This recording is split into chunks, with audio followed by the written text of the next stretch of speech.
Hey guys, welcome back. The purpose of this tutorial is to demonstrate some key building features that will help you build faster and more efficiently. And as an added bonus, we're going to design a very basic patrol ship and control it with AI. This video will cover most of the basics of building and everything you need to know to kick some ass. Things I will be going over are how to modify or change your starting ship in the vehicle designer so as to build a more efficient testing platform for all your needs, basic block placement, mirroring, filling, flipping, and colorization. You'll also learn how to save designs and chunks of blocks as prefabs so you can build much faster and more efficiently. And finally, I'll show you the very basics of AI and how you can control your ship, send them on patrols, and have them acquire targets and engage in combat. Let's go to the vehicle designer and start playing around. The vehicle designer is not only good for having fun, but also taking your time and building designs, which you can then use in the campaign. I highly recommend doing this because time is vital in the campaign, and you don't really have time to waste making mistakes and building large piles of crap.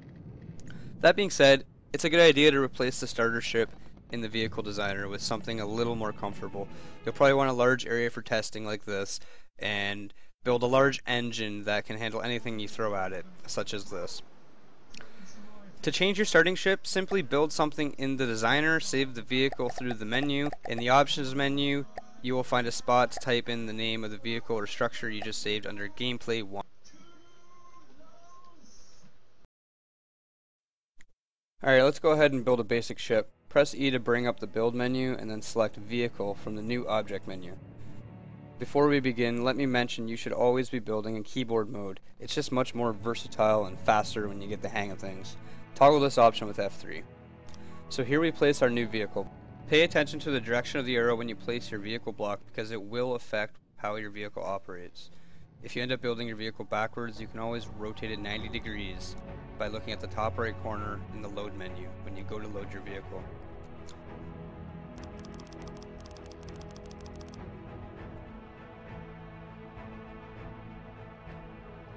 This is color replace mode. You can't add blocks, but you can click on blocks to change their color. I like to use colors when I build because not only does it help stuff look good, but it helps to orient your vehicle so you know which way is front and back, and also you can distinguish certain items. If you have a lot of stuff on your ship, it gets really confusing.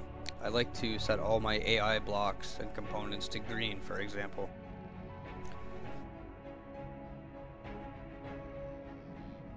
Holding tab will give you the rotational menu. You can press the buttons to go in 6 axis in various directions, which gives you lots of options, and this really helps to make some complex designs. Note that we are in mirror mode right now. I pressed N down the center of gravity line there. There should be a flashing wall that shows... Sorry, I'm not in mirror mode. I'll do it right now. Let's get rid of this. Okay, so pressing N will give us a line of symmetry down the center, so everything on either side of that line is duplicated. Again, it's not showing the flashy wall, but it's just a bug and it will fix itself. So here we can see that it's much easier to place multiple blocks and make things symmetrical.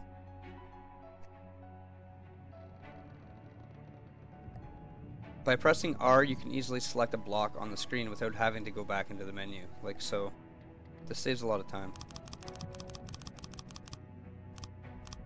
Let's add some walls so that the water doesn't get in. And we'll add a keel down here as well. Keels help keep the boat level so that it doesn't tip from side to side.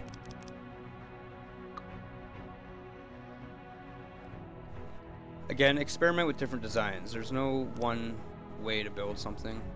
You don't need a keel, or you could have multiple keels, or you could have lead down there to help balance out your boat. There's so many different options. It's really, the possibilities are endless. Just play around with it. I'm going to add some slopes on my keel, just keeping aerodynamics in mind for when we're going through the water.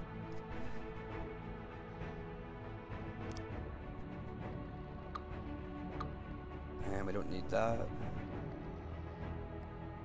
And I'll fill in these last little spots here just to make it a nice enclosed unit. And we can add some water pumps. Air pumps, just basically pump the water out of the boat, and they help with buoyancy. These can be manipulated to a good degree, and you can make some neat things like submarines by playing around with them. Here I'm going to color code my water pumps, just so things don't get confusing. I think it's a good idea to make them blue since, well, I'm sorry, they're air pumps, but same thing. So here we can go to the prefab menu, and you can see that there's a bunch of stuff already made for us, but we can go ahead and make our own by clicking on one of these empty squares. Give it a name. We'll call this, I don't know, floaty thing or something. Yeah. Sure. Okay, so now we have our floaty thing prefab. It's not nearly big enough. Now note, the prefab isn't created until you left click on the object that you want to copy. So you can go in and out of this menu and adjust the height, length, and width as much as you want until it's the perfect shape of whatever object that you want to copy. When you're ready, you just click it and it will save it to the prefab menu for later use. This is highly efficient for duplicating stuff, mirroring large things. If you build a nice weapon or a laser that took you hours perhaps to build, you could just copy it and save it as a prefab so you have it for future ships. So here we go, this is getting closer. I think that looks good. There we go, and that's it. You can also rotate prefabs in any direction. You can stand them on end if you want. Yeah, you can pretty much do whatever you want. But for the purpose of this, we're going to just basically add a second plantoon to the right here so that our boat has two plantoons. You can't place it in the middle of nowhere. It will just fall like this.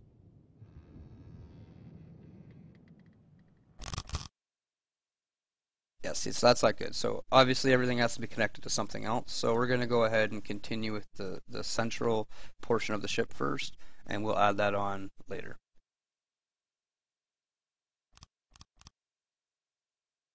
I don't like blue because that's a color coding block that I've been using. We'll go with black.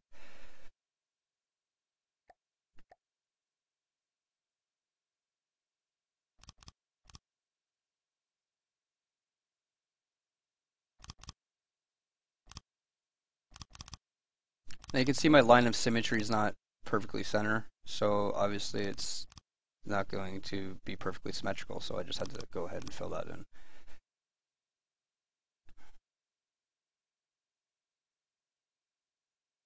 Yeah, let's make it a little wider here. Yeah. Another handy tool you can use is just look down on an enclosed face and press F, and it will it'll fill it in just like so. It's really handy. That's how I built that giant test structure in the vehicle designer. I just basically made some frames and I just pressed F everywhere and it filled all the gaps in. So there we go, we placed our second plantoon. And it's looking pretty fancy now. Not really. It's kind of a piece of crap, but it's just basically to show the basics, so it'll do. So we're going to go ahead and close everything in one more. You got to remember when this drops into the water, it's going to sink down quite a bit, and we don't want water flooding onto our flat surfaces. So I'm going to just close all this off, and I'll probably add a few more water pumps. I'm not quite sure the ratio to water pumps and weight, and I usually just add it, and if it's not enough, I'll go back and add a few more. So I don't recall if pumps take engine power or not. If they do, I haven't really noticed any strain on my engines, so I wouldn't worry too much about it. As long as you don't have like a bazillion of them or something crazy like that, you should be fine. Let's go and give this some propulsion. Even though it doesn't have any controllers or anything yet, we're just going to start adding the parts. So now keep in mind, any propulsion, jet engines, propellers, they can be facing in any directions on the 6-axis. So up, down, left, right. And you can even add in complex controllers to control those with different keys, set delays on them, or make some of them automatic. It gets pretty complex, and you can build some really neat things if you are creative and you experiment with all the features. But we're just going to go with basic rear propulsion here, and you want your rudders to, oops, Yeah, that's not supposed to happen. Let me just go ahead and remove this. I had the symmetry on still. But yeah, you want your rudders to be as far back from your center of gravity as possible. I mean, they will work elsewhere, but that's just what I've learned, and I think that's just the rule of thumb. So for starting out, that's a good idea to keep in mind. And we're just going to go grab a simple engine here that's already made for us for the sake of time. I'll go into engines in more detail in a later video. And we'll just plop her in right there. And the engine needs fuel storage. It needs fuel to burn essentially. So I don't think it really matters in the vehicle designer, but it's going to matter when you go transfer this over to the campaign if you ever do. Now let's just fill this in. So I'm going to show you on this side. I can fill it in manually. Basically, I want to raise it up so when I plop my weapons down, they're a little higher up than the baseline of the ship. So I can just go and fill everything in. See, my symmetry is not working here because I think I put the engine off center. I can't really tell where the center is. So I can just go and fill everything in manually, but that takes forever. Your other alternative, keep in mind you don't want to place too many manual blocks if you don't have to. So just press F if you can. Be careful with it though, because it will enclose your turrets and all kinds of other stuff that you might not want enclosed. So really think about what you're filling in. But this should be fine if we just fill all that in. So I'm going to add some basic heat-seeking missiles that were already made for us in the prefab menu. Again, for the sake of time, I'll do some tutorials on advanced weapons later, and some basic AI, some very basic AI, and it gets really complicated. There's quite a lot of cool things you can do with the AI system in this game, but for most purposes, starting out, you really only need a few blocks. So I just placed an AI mainframe, which is the core component, and then you can add some left and right switches onto the side of it. Or sorry, card slots. Now the card slots basically allow you to stick pre-programmed cards in. So we have one that's like a patrol card, and this one's a target prioritization, and there's a naval AI card too. So basically these tell it how to patrol. The naval one will tell the AI how to drive your ship, and the target prioritization will tell it what it's supposed to be shooting at. This is stuff that's already been programmed into the game, so take advantage of it. Later on down the road, I will be doing an advanced AI tutorial as well. So the local weapons controller controls the weapons. Now, these need to be connected to the mainframe to work. A lot of people will use these connectors, and that's perfectly fine. But I just see it to be easier to use these wireless transmitters. You can just plop a transmitter on your mainframe and a receiver on each of your weapon controllers, and that way they will talk to each other. Just like so. And now you can see it's transmitting.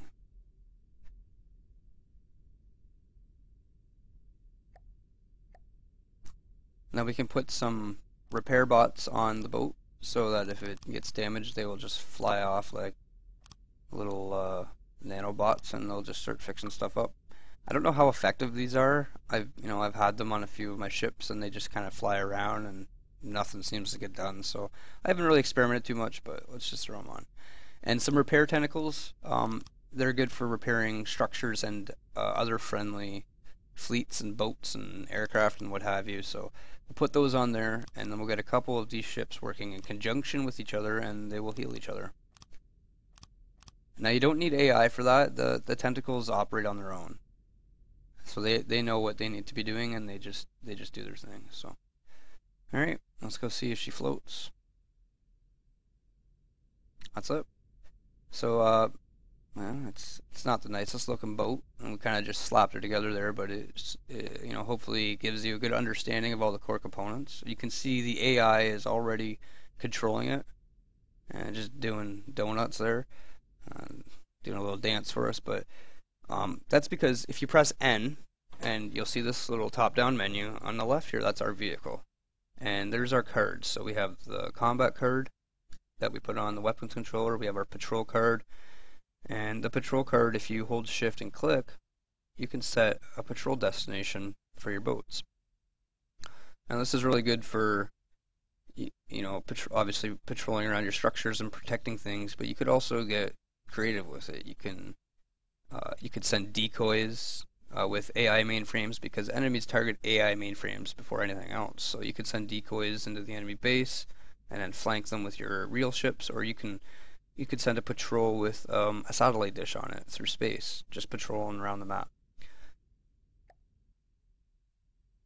So we just saved the vehicle there, and it seems to be kind of wiggling about. It's not the most effective boat, but you get the idea. He's on his patrol and he's looking out for us right now. So I'm gonna go ahead and load in another one of these guys. Yeah, maybe we'll do three. Let's do three, and we'll put them all on a course around the structure. Just I think I'm not sure if I don't think they steer their way away from each other. Like if they're on a collision course, I think they'll actually hit. But I think you can program the AI to be more advanced and to know stuff like that. So, but for the basic patrol, they only do what they're told. So just be careful that you don't make them cross lines or whatever. So you can see how the patrol was green. Basically, that's a discontinuous control path, so he will do that patrol and then he will stop. Or you can click back at the start and it turns blue, and that is a continuous patrol path, so he will go around in circles again and again. So let's go ahead and connect all three of our ships to have a continuous patrol path. This guy is already halfway across the map, and there we go. So they have a continuous circuit to go along. And the repair tentacles, they will repair each other and they will also repair your structure. So it's good protection essentially, and they look after each other. So I just spawned in an enemy ship just to see what happens, and you can see already they are firing their missiles. I'm not sure why they're firing them in the water like that. Maybe they think they're skipping rocks or something, but that's not what they're supposed to do. I think because my missiles aren't on a turret, they can't spin, they can't aim, they're kind of limited to where they can shoot, so just keep that in mind when you're designing better weapon systems. And like I said, I'll go over that in the future in another video.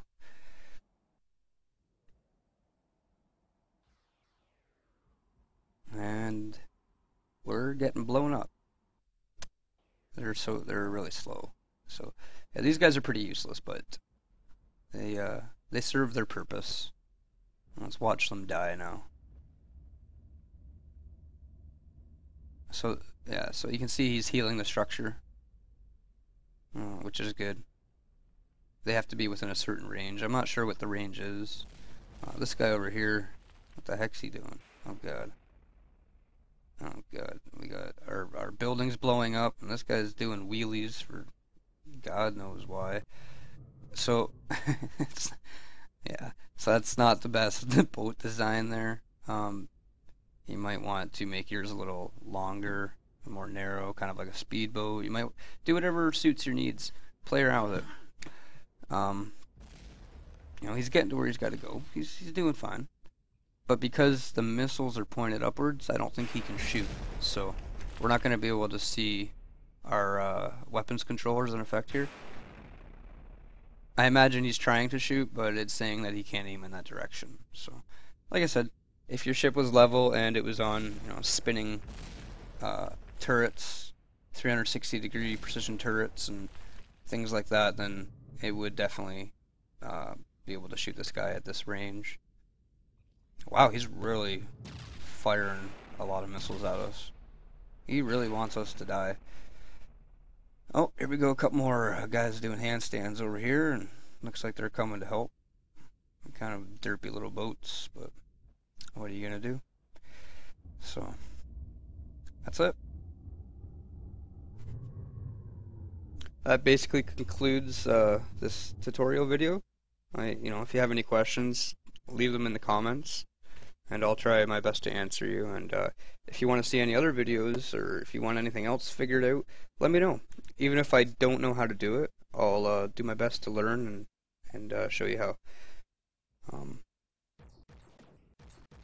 Yeah, I'm just playing around here and trying to see if I can make them go after him a little faster. Oh look, they're healing each other. That's good. They still don't stand a chance in hell though. That's a lot of missiles. Awesome.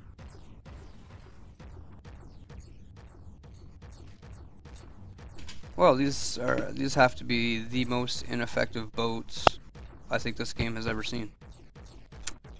Yeah. Disregard that portion of this video. Don't build square boats that do handstands, essentially. Play around, make more elaborate designs, and let me know how it works out for you. Thanks guys. See ya.